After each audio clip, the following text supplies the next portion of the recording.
열심히 했는데 뭔가 하나 빠진 것 같아요. 광고부터 조금 드릴게요. 말씀과 기도 외에는 신앙생활에 완도가 없죠. 더욱더 주님께 집중하는 삶이 되길 바랍니다. 특별한 광고는 없습니다. 주보를 참조해 주시기 바랍니다. 자, 오늘 말씀을 나누기를 원합니다. 오늘 본문은 사마리아로 가시다가 수가성이라고 하는 성에 들러서 예수님께서 이 한 여자와 만나서 이야기를 나누므로 이 여자의 구원에 대한 이야기가 오늘 본문의 내용입니다. 근데 오늘 저는 이 여인의 이야기를 통해서 한 가지 사실을 좀 더 집중적으로 조명해 보려고 합니다. 본문은 여인의 구원에만 초점을 맞춘 말씀은 아닙니다. 이 말씀의 더 큰 도전은 예수 믿으면 심령이 변하고 마음이 변하고 삶이 변하고 인격의 변화가 수반된다라고 하는 사실을 분명하게 보여주는 사건이 바로 수가성 사건입니다. 여러분, 우리가 잘 아는 대로 요한복음 3장에는 니고데모 이야기가 나옵니다. 물과 성령으로 거듭나면 하나님의 나라를 볼 것이다. 그래서 물과 성령으로 거듭난 한 여인이 구원받고 그의 삶 전체가 새로워지는 최초의 사례자가 되는 것이 바로 유대인 여자도 아닌 사마리아 여자 수가성 여인의 이야기입니다. 여기서 심령이 새로워진다 표현을 쓰고 있는데요. 심령이라는 말은 마음, 신자, 영령자. 그래서 마음과 영혼을 이야기합니다. 근데 마음과 영혼이 따로 있는 것이 아니라 좀 더 정확하게 얘기하면 마음이라고 우리가 이해하면 좋겠습니다. 그래서 마음을 새롭게 해야 합니다. 이걸 좀 영적으로 좀 신령하게 표현하면 심령을 새롭게 해야 합니다. 이런 뜻이에요. 같은 내용이다. 이렇게 보시면 되겠습니다. 수가성 여인은 예수님을 만나는 순간 죄로부터 구원 얻는 것뿐만 아니라 그의 삶에서 완전히 새로워져서 사마리아 성에 들어가서 복음을 전할 때 많은 사람들이 예수님을 믿게 되는 놀라운 일을 행하는 것을 봅니다. 여러분, 이 여인은 남편이 5명이나 있었어요. 그래서 사람들 앞에 나서는 것을 굉장히 싫어했습니다. 그래서 대인기피증이 있을 정도로 사람들과 만나는 것을 두려워했습니다. 그래서 12시에 물길로 간 거예요. 그래서 수가성에 있는 우물은, 우리나라는 우물이 동네 한가운데 있잖아요. 근데 이 수가성 우물은 좀 동네에서 떨어져 있는 곳에 있었습니다. 그래서 물길로 일부러 가야 돼요. 근데 좀 선선한 새벽이나 저녁에 가면 좋은데 여기는 건조하기 때문에 해가 지면 또 해가 지는 어스름한 시간에는 온도가 많이 떨어져요. 여러분 뉴스를 보시지만 우리나라가 막 지금 39도, 40도 이렇게 막 뜨겁습니다만은 우리도 더운데 중동에는 지금 54도면요 사람을 말려 죽이는 수준이에요. 그래서 그러더라고요. 80년 뒤에 이렇게 온난화가 계속되면 중동에는 사람이 살 수가 없다. 이런 뉴스가 나오더라고요. 그 지구가 주기적으로 보니까 뜨거워졌다가 또 식어졌다 뭐 이런 시절이 있으니까 20년 전에 94년도에도 굉장히 더웠다 그러네요. 지금 22년 지나서 지금 굉장히 더운데 예수님 당시에도 아마 더웠을 것입니다. 12시라 그러면 최고점을 찍을 때예요. 12시. 그야말로 해가 머리 꼭대기에 있을 때. 여러분 다른 사람들은 다 아침에 물길로 가는데 이 여인은 12시에 갔어요. 부지런해서요? 어떤 사람은 그렇게 했어가지고 말도 안 되는 얘기예요. 여러분 12시에 물길로 간다는 것은 걸어만 가도 죽을 맛이에요. 그런데 물이 가볍습니까? 물을 이고 돌 항아리 있잖아요. 그걸 지고 가야 되는데 얼마나 무거워요. 거기다가 물이 들어가면 물무게까지 그 물무게에 또 돌 항아리를 지고 거기를 걸어가면 그야말로 한 걸음 한 걸음이 십자가의 길이에요. 근데 그 여인이 뭐 때문에 그 12시에 갔을까? 사람들을 만나기가 싫었어요. 왜요? 대인 기피증, 오늘 말로 얘기해요. 우울증이 심해져서 사람을 만나기 싫은 거예요. 사람과 상대하기 싫은 거예요. 사람들이 자기를 보면 마치 손가락질하는 것처럼 보여요. 마치 자기는 버림받은 사람처럼 보여요. 우리말로 쉽게 얘기하면 팔자가 세가지고 남편이 5명이나 되면 엄청난, 그래서 다른 사람들을 보기도 싫은 그런 환경 가운데 있는 이 여인을 우리 주님 만나는 거예요. 그래서 변화되어지죠. 마음의 병의 치유를 오늘 우리 쉽게 얘기하면 이 병의 치유에만 마음을 포커스를 두면 자꾸만 어디에다 두냐면 마음의 상태에만 우리의 시선이 빼앗길 수 있어요. 그러나 여러분, 우리가 이 마음의 변화는 좀 더 정확하게 얘기하면 인격의 변화예요. 인격의 변화는 정확하게 얘기하면 삶의 변화죠. 이 여인이 예수님 만나고 나서 그 이전의 삶으로 돌아가지 않았을 것입니다. 남편이 5명이나 되는 방탕한 삶을 산다거나 또 혹은 사람들을 만나기를 기피하는 마음으로 우울증에 사로잡혀서 정서적인 혼란을 누리고 있는 그런 혼란 가운데 있는 여인의 상태로 돌아가지 아니했음이 틀림없어요. 왜냐하면 그 여인이 수많은 사람들 앞에 나아가서 그리스도가 바로 그라라고 소리쳐 외쳐. 많은 사람들 만나는 마다 내가 예수님 만났고 내가 메시아를 만났고 메시아를 통하여서 내가 변화되었다고 이야기하고 다녔다. 그런 걸로 봐서 이 여인이 이전의 삶으로 돌아가지 않았음을 보여주고 있습니다. 그 여인의 마음의 병이 치유됨으로써 인격이 변하고 삶이 변함으로 완전히 새로운 사람이 되었음을 우리에게 보여주고 있는 것입니다. 여러분, 거듭났다는 것은, 구원받는다는 것은 예수천당 불신지옥이라는 우리 한국교회가 그야말로 금과 옥조와 같이 여기는 중요한 하나의 테마이긴 합니다만은, 여러분, 우리 예수 믿는 것은 단순하게 예수천당 불신지옥을 이야기하기 위해서가 아니에요. 예수 믿는다고 해서 죽어서 가는 천국을 내가 이미 다 받은 거니까 내가 신앙생활 다 했다.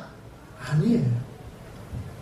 우리 예수님이 말씀하시는 구원은 그냥 천국 가는 구원, 그것만을 의미하는 것이 아니라 우리가 가지고 있는 모든 두려움과 아픔과 모든 얽매이기 쉬운 곳에서부터의 자유, 모든 억압으로부터의 구원을, 전인적인 구원을 우리에게 주시는 줄로 믿습니다.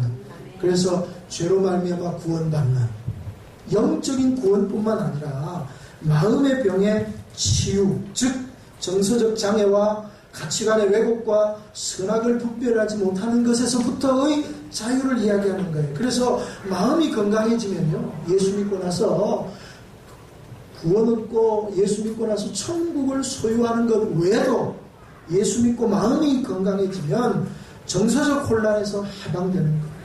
억눌렸던 감정에서 자유케 되는 거예요. 삐뚤어진 성격이 교정되는 거예요. 예수 믿고 마음이 건강해지면 내면 세계의 상처가 치유되면서 대인관계가 회복되어질 줄로 믿습니다.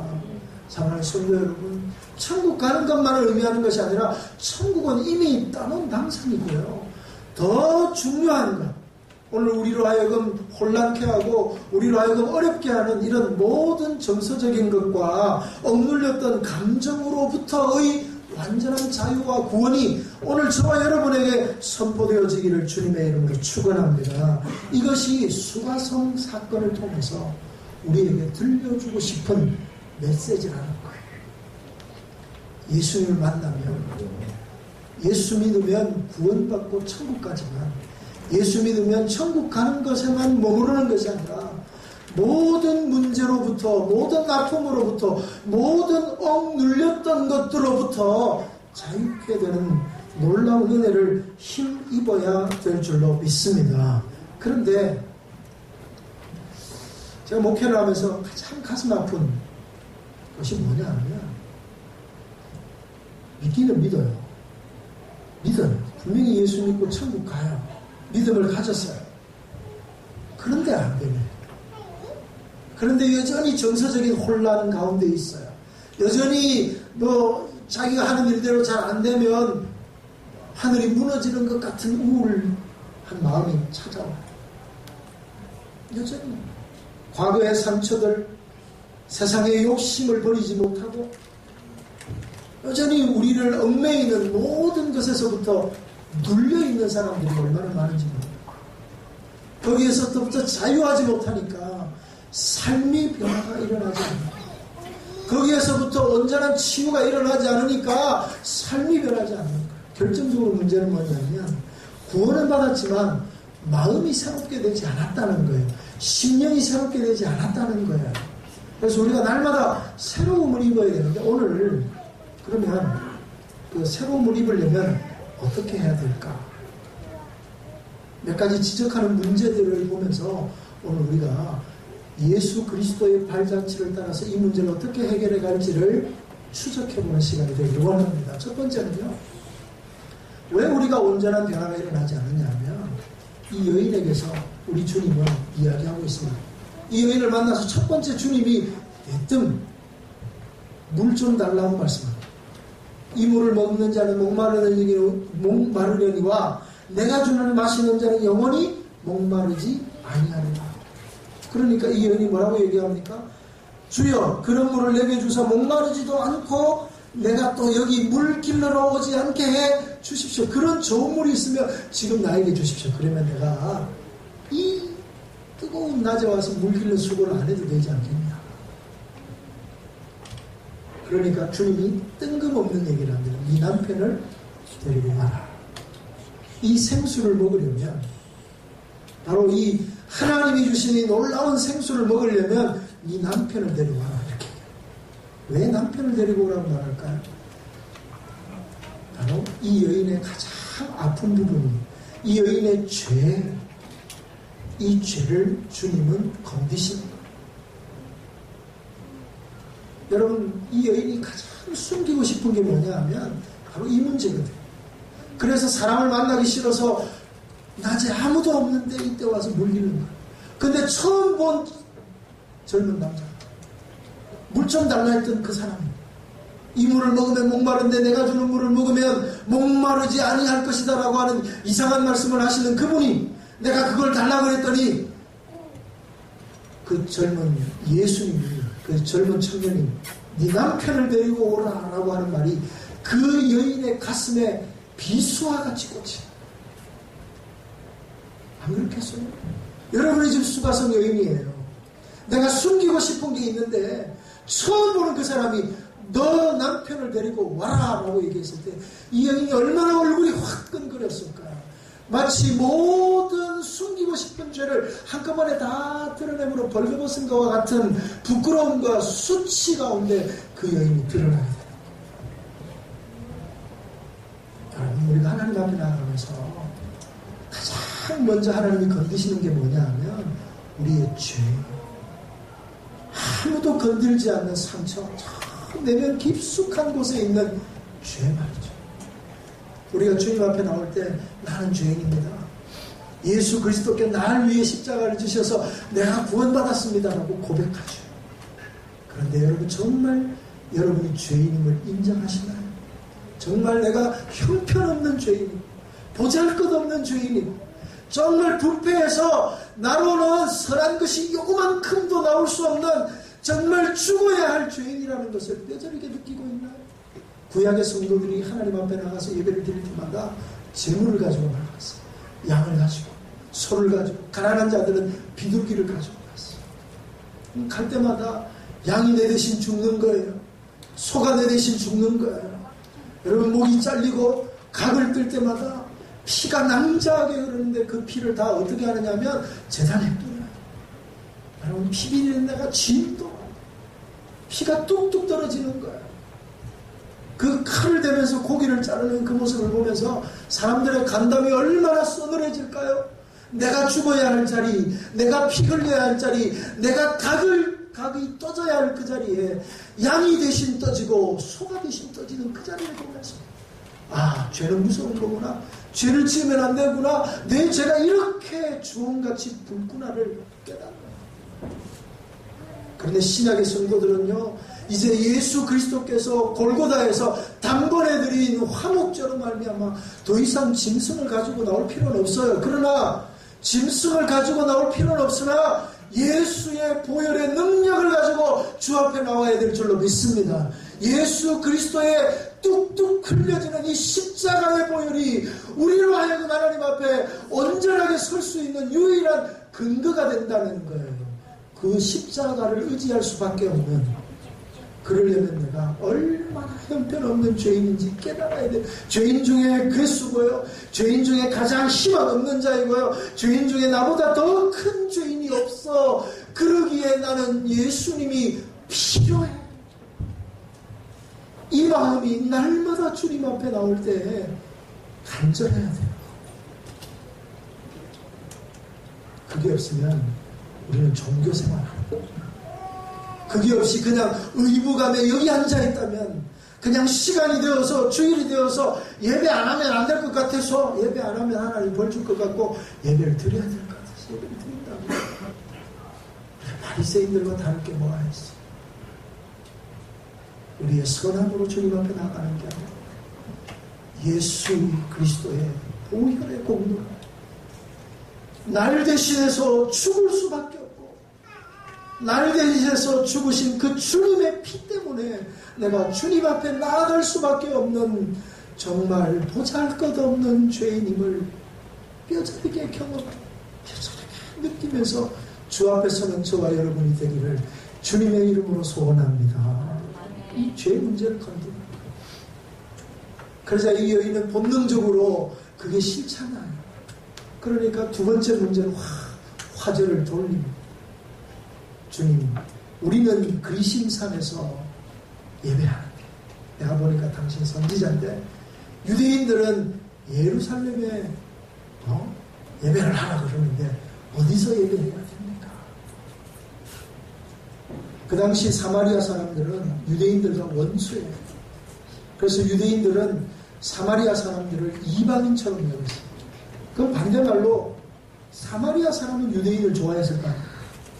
자기 싫어하면 다 싫어합니다. 당연히 우리를 싫어. 유대인이 사마리아인을 싫어하는 것만큼, 아니 그것보다도 훨씬 더 많이 사마리아 사람들이 유대인들을 싫어해요. 그래서 유대인들이 예배를 드리면 예루살렘에 안 가고 그리심산에다가 자기네들의 신상을 만들어 놓고 거기다가 해요. 그 유대인 입장에서 볼 때는 우상 숭배하는 거죠. 근데 사마리아인 입장에서 볼 때는 유대인들의 예배가 온전한 예배가 아니고 자기들의 예배가 온전한 예배가 아니고, 그럼 어디서 드리는 게 진짜 예배입니까? 라는 종교적인 갈등을 이야기하는 거예요. 여러분, 우리가 예수 믿고 구원받았어요. 분명히 내가 구원받았다는 걸 확신해요. 그러면 여러분 1%의 의심도 없나요?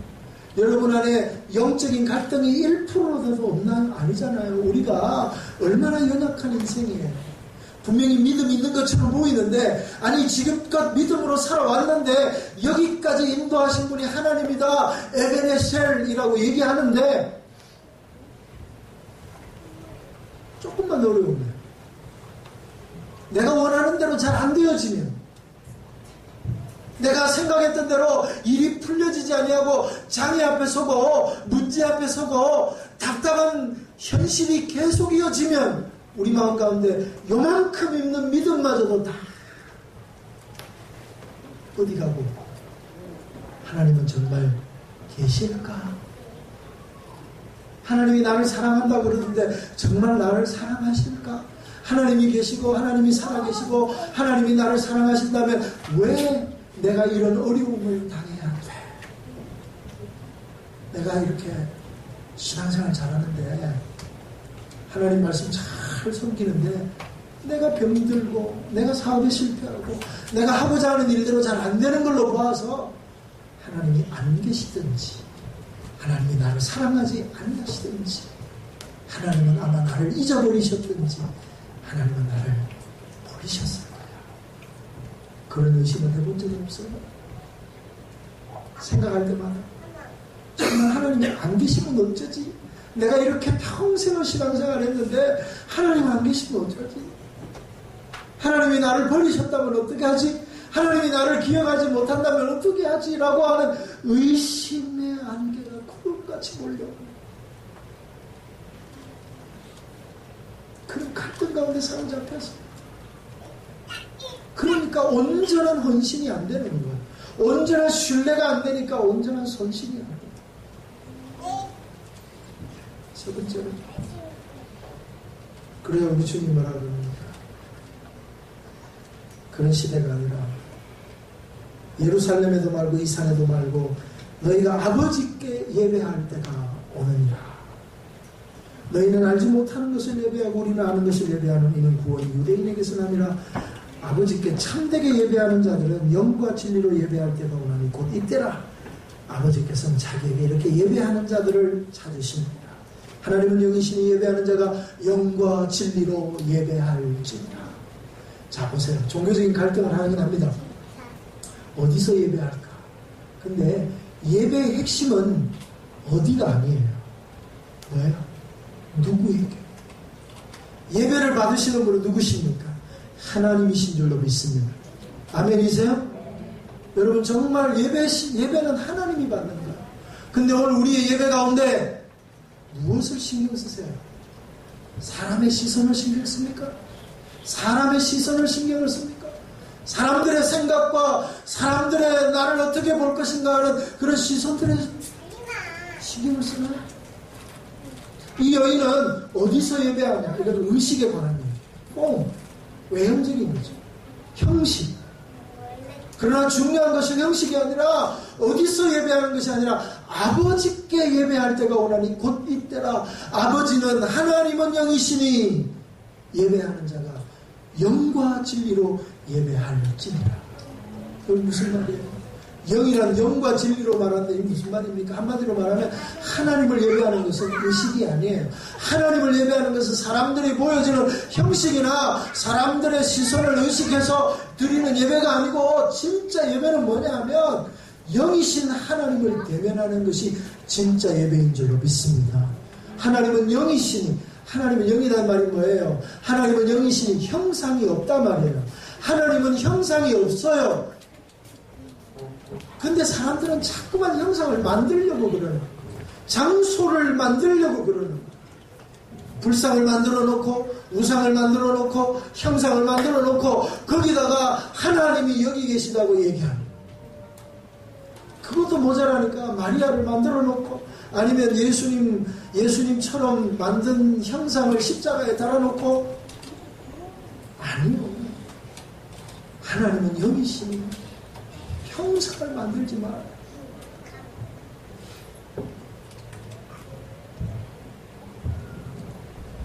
우리 교회 그 흔한 십자가도 안 만들었어.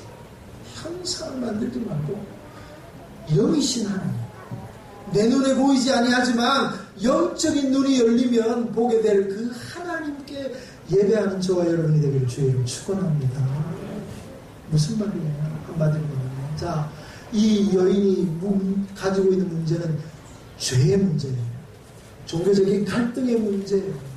예배의 문제 앞에 고민하고 갈등하고 있는 이 사람. 오늘 우리는 어떻습니까? 여전히 죄의 문제, 예수 그리스도를 믿는다고 얘기하지만 진정한 죄인임을 깨닫는 흔적이 없으면 예수님 만날 수가 없어요. 예수 그리스도로 말미암아 하나님의 은혜의 보좌 앞으로 한 걸음도 나아갈 수 없어요. 우리의 의로는, 우리의 공로로는, 우리의 잘남으로는 한 발자국도 하나님 앞에 나갈 수가 없어요. 오직 예수 그리스도의 보혈의 공로만이 주님을 만나게 할 줄로 믿습니다. 여러분, 정말 그 떨림이 있나요? 십자가의 보혈의 능력으로 말미암아 주님 앞에 나아갈 때 주님께서 나를 만나주시고 나를 안아주시겠다고 하시는 그 놀라운 감격과 떨림과 감동이 오늘 우리 안에 있나요? 예수는 믿는데, 예수는 믿어요, 분명히. 그래서 구원받았어요. 천국은 내가 분명히 갈 줄로 믿어요. 근데 여전히 변화되어지지 않았어요. 세상을 사랑하는 마음, 세상에서 으뜸되고자 하는 마음, 세상에서 이름을 날리고자 하는 마음, 그야말로 썩어질 것들을 향한 허탄한 마음으로 나를 열심으로 몰아가고 있지는 않습니다. 오늘 성경은, 하나님의 말씀은 예수 그리스도는 오늘 우리에게 말씀하시기를 허탄한 것을 쫓을 것이 아니라 하나님의 영광을 위해 일하라고, 하나님의 나라를 위해 살라고 말씀하시는데, 우리가 구원받았음에도 불구하고 여전히 우리를 움직이고 우리의 삶을 살아가도록 동력을 만드는 것. 우리의 삶의 동력이 뭐가 돼요, 여러분? 세상에서 성공인가요? 세상에서 야망인가요? 아니면 어떤 사람 정서적인 혼란을, 예수님 믿음에도 불구하고 늘 우울한 마음을 가지지 못해, 버리지 못해. 나는 버림받은 존재야. 내가 하는 일은 다 안 돼. 내가 원래 그렇지.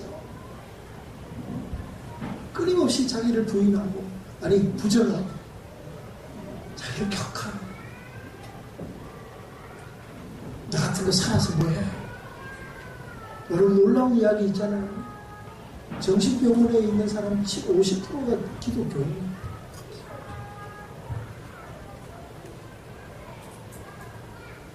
예수 믿으면 우울증도 물러가고 모든 정신적인 정서적인 혼란도 해방되어져야 되는데, 오히려 예수 믿는 사람들, 마음이 약하고 영이 약해서 우울해지고 그런 사람들이 훨씬 더 많다는 것은 실로 놀라운 일이 아닐 수 없어요. 그럼 자살하는 사람들 있잖아요.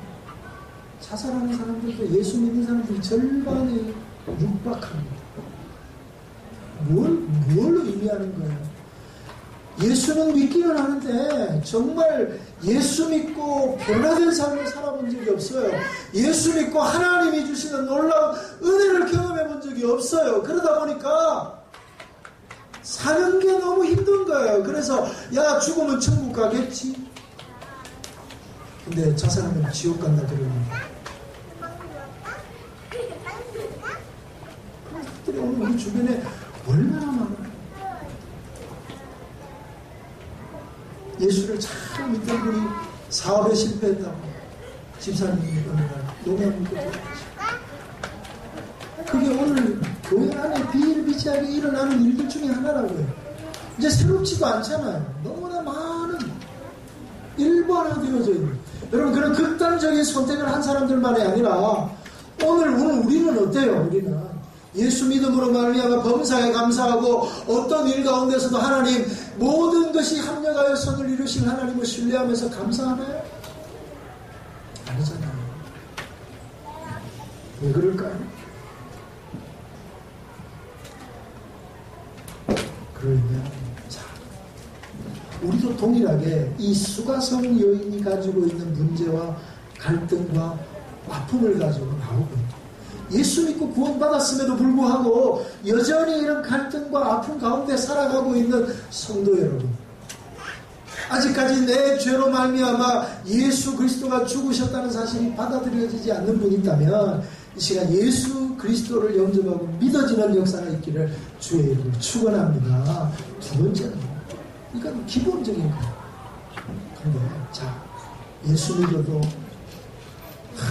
무너지고, 예수 믿어도 정서적으로 혼란스럽고, 늘 내가 하는 일은 안 되는 것 같고, 예수 믿어도 세상에 대한 욕심 하나 제어하지 못해서 세상 사람들과 하든 별반 다르지 않는 삶을 사는 나, 그런 나를 미워하며, 그런 나를 야, 나는 좀 벗어나서 하나님의 은혜대로 살아야지라고 말하지만 여전히 내가 그 자리에 있는 나, 그 나를 보면서 어떻게 하면 이 수가성 여인처럼 그야말로 구원받을 뿐만 아니라 삶 전체가 변화되어지는 역사를 경험하게 되겠느냐는 것. 그 문제의 해답은요, 간단합니다. 근데 그게 너무 간단하니까 어려웁니다. 자, 25절 말씀 보세요. 여자가 이르되 메시아 곧 그리스도라 하는 이가 오실 줄을 내가 아노니 그가 오시면 모든 것을 우리에게 알려주시리라. 내가 이 고민하고, 내가 이 갈등하고, 내 이 아파하는 것을 메시아가 오면 내가 문제를 해결할 수 있을 것 같은데, 그러자 그 부분을 정확하게 주님이 찌르시고는 강력하게 말씀하시는 거예요. 뭐라고요? 26절에 예수께서 이르시되 내가 말하는 그가 내가 그라. 네가 말하는 내가 그라. 네가 말하는 그가 바로 나다는 거야. 네가 말하는 그가 누구예요? 바로 메시아잖아. 메시아 그가 내가 바로 그라. 내가 바로 메시아라고 선포하고, 그러자 이 여인의 눈이 열리는 거예요. 메시아를 만나는 거죠. 그리스도를 만나는 거예요. 메시아를 만나면 자신의 죄 문제, 모든 어떤 누구에게도 드러내보고 싶지 않은 이 죄 문제를 메시아가 오시면 죄 문제가 해결돼요. 그것 때문에 모든 사람과의 대인관계가 무너지고 생활이 무너지는 정서적인 혼란 가운데 있는 그가 예수님을 만남으로 이 모든 혼란에서 새로워짐으로써 많은 사람들과도 새로운 관계 가운데 능력 있는 삶을 사는 거예요. 그야말로 예수님이 메시아라는 것, 예수님이 그리스도라는 것, 예수님이 구원자라고 하는 사실을 아는과 동시에 그에게 구원과 변화가 한꺼번에 일어나는 거예요. 근데요, 이 사람에게는 한꺼번에 일어났습니다만 어떤 사람에게는 천천히 일어나기도 합니다. 10년 뒤, 20년 뒤 평생 걸리는 사람도 있어요. 에베소서 4장 22절에서 24절 말씀 여러분 한번 찾아보셔야 돼요. 그럼 다 같이 읽어보셔야 돼요. 에베소서 4장 22절에서 24절 말씀입니다.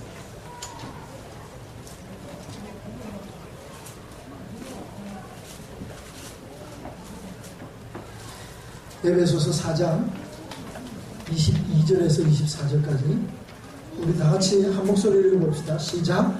너희는 유혹의 욕심을 따라 썩어져가는 구습을 따르는 옛사람을 벗어버리고 오직 너희의 심령이 새롭게 되어 하나님을 따라 의와 진리의 거룩함으로 지으시는 새 사람을 입으라. 할렐루야. 아멘. 새 사람을 입으라. 새 사람을 입으라는 말이 뭐예요? 구원받아라는 말인가요? 아니죠. 우리는 새 사람 입으라 그러면 다 구원받는 쪽으로 생각. 여기 지금 에베소서예요. 이 편지를 받는 사람들이 누구예요? 에베소 교회 교인들. 물과 성령으로 거듭난 구원받은 에베소 교회 교인들에게 이 말씀이죠. 에베소 교회 교인들에게 너희가 유혹의 욕심을 따라 썩어져가는 구습을 따르는 옛사람을 벗어버리고 그들이 구원받았음에도 불구하고 음란하고 그들이 구원받았음에도 불구하고 시기 질투하고 그들이 구원받았음에도 불구하고 더러운 말을 일삼고 그들이 구원받았음에도 불구하고 여전히 세상을 사랑하는 마음 가운데 사로잡혀 있는 에베소 교회 교인들에게 유혹의 욕심을 따라 썩어져가는 구습을 따르는 옛사람을 벗어버리고 예수 믿고 구원받았음에도 불구하고 완전히 옛생활을 청산하지 못하고 옛날에 내가 세상에서 좋아했던 거 여전히 좋아하고 썩어질 잠시 있다가 없어질 것에 마음을 두고 음란하고 이 모든 것들을 다 해결하지 못한 오늘 에베소 교회 교인 같은 우리들에게 동일하게 말씀하십니다. 너희의 심령이 새롭게 되어 하나님을 따라 의와 진리의 거룩함으로 지으심으로 새 사람을 입어라 라고 말합니다.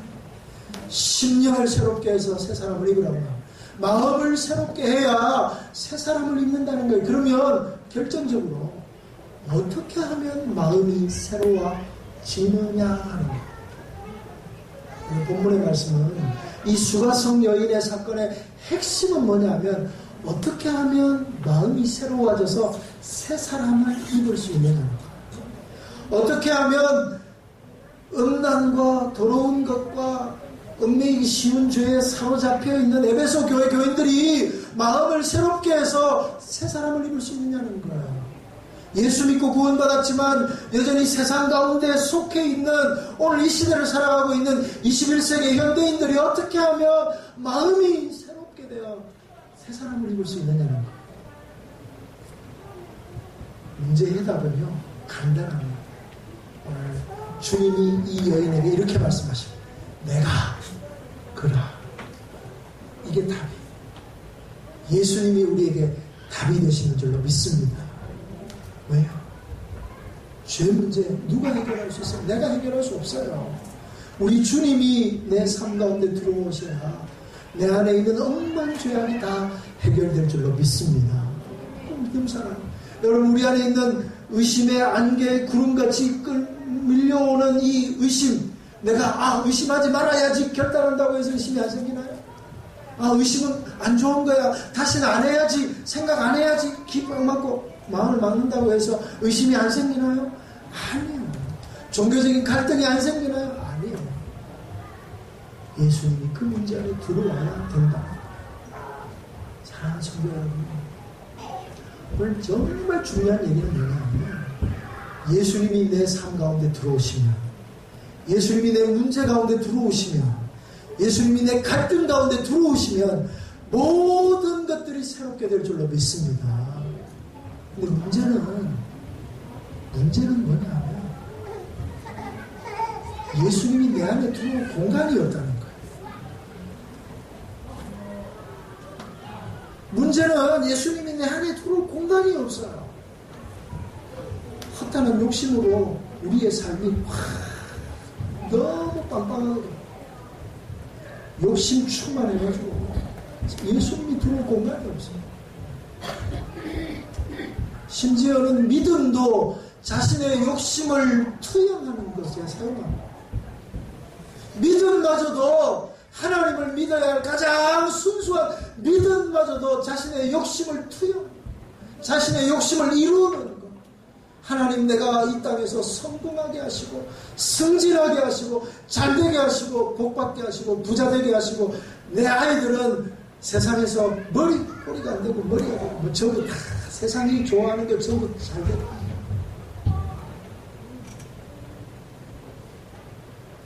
그러면 내 영이 어떻게 되든지는 별 관심 없어요. 너무 좋아. 근데 영은 풍성한데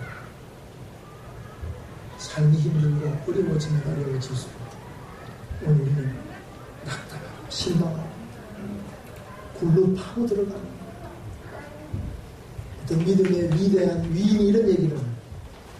그리스도로 풍성해지면 풍성해질수록 더욱더 비천한 곳에 처하게 된다. 왜요? 그리스도의 풍성함이 나로 하여금 아무리 비천하게 되어도 나를 넘어뜨리지 않기 때문에. 여러분, 예수 그리스도의 놀라우신 이 놀라운 하나님의 은혜가 로또보다 못합니다. 이 놀라우신 예수 그리스도의 피공로가 이 세상이 주는 몇 푼의 돈보다 못합니다.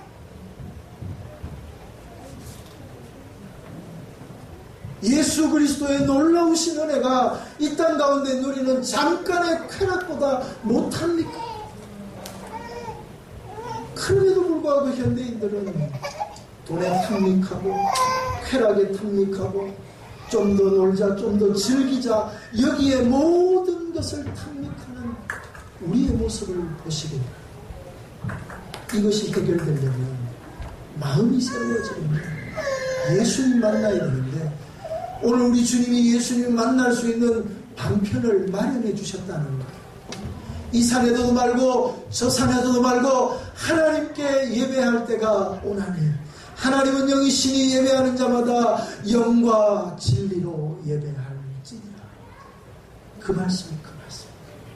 오늘 이 시간 하나님 앞에 영과 진리로 예배하는 저와 여러분이 되기를 바랍니다. 영과 진리로 예배한다는 게 무슨 의미냐 하면, 여러분, 예배를 통해서 하나님을 만나야 되는 거예요. 예배를 통해서 예수님을 만나야 되는 거예요. 영이신 주님이 우리 눈에 보이지 않잖아요. 그런데 영이신 주님이 우리를 만나 주시는 거예요. 어떤 시간에? 예배의 시간. 얼마나 영광스러운 시간. 이 예배 시간에 이 말씀을 통해서, 찬양을 통해서, 기도를 통해서 예수님을 만나는 순간, 오늘 저와 여러분의 죄의 문제가 해결되고, 오늘 나의 갈등과 나의 혼란과 나의 아픈 모든 것들이 예수 이름으로 물러가게 될 줄로 믿습니다. 예배는 단순하게 시간이 되어서 드리는 게 아니고요. 이 예배를 통해 하나님을 경험하지 못하면, 하나님을 만나지 못하면 그것은 가짜예요.